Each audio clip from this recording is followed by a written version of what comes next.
Bienvenue dans ce nouveau numéro de votre série L'Histoire de la CAN consacrée à la 31e édition de la Coupe d'Afrique des Nations. Le tournoi devait se dérouler en Libye en 2017, mais le droit d'organiser le tournoi lui a été retiré en raison de la situation sécuritaire dans le pays.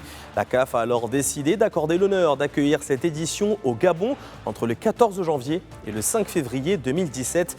Lors des éliminatoires, le Maroc a terminé premier de son groupe 6, ce qui lui a permis de se qualifier pour la phase finale avec 16 points grâce à 5 victoires, un match nul et sans la moindre défaite. Le tirage au sort a placé les Lions de l'Atlas dans le groupe C aux côtés de la République démocratique du Congo, de la Côte d'Ivoire et du Togo, tandis que le groupe A comprenait le pays hôte, le Gabon, ainsi que le Burkina Faso, le Cameroun et la Guinée-Bissau. Le groupe B était composé du Sénégal, de la Tunisie, de l'Algérie et du Zimbabwe. Et enfin, la quatrième poule était composée de l'Égypte et qui fait son retour en phase finale après 3 éditions consécutives d'absence, du Ghana, du Mali et de l'Ouganda.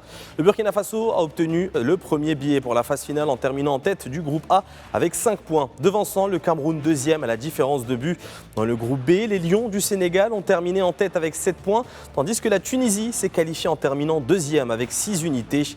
Dans le groupe C du Maroc, l'équipe alors entraînée par le Français Hervé Renard a débuté sa campagne par une défaite 1-0 face à la République démocratique du Congo avant de se rattraper lors de la deuxième journée en battant avec maîtrise le Togo par 3-1. Lors du match décisif de la 3e journée entre le Maroc et la Côte d'Ivoire, c'est Rachid Elioui qui s'est illustré en marquant un but superbe sur une frappe en dehors de la surface de réparation après l'heure de jeu, offrant ainsi au Maroc une précieuse victoire qui lui a permis de se qualifier pour les quarts de finale en tant que deuxième du groupe avec 6 points, derrière le leader du Congo qui en comptait 7.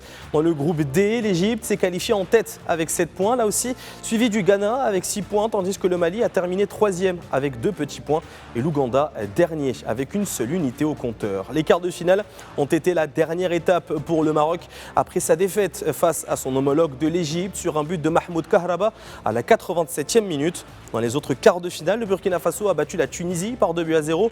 Le Ghana s'est imposé face à la République démocratique du Congo par 2-1, tandis que le Cameroun a éliminé le Sénégal au tir au but par 5-4.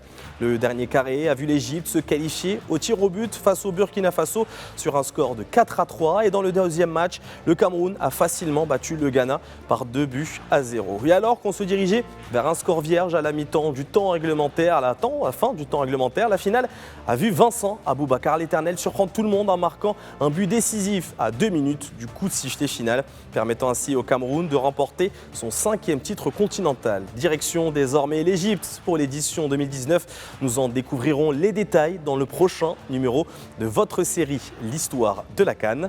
À bientôt.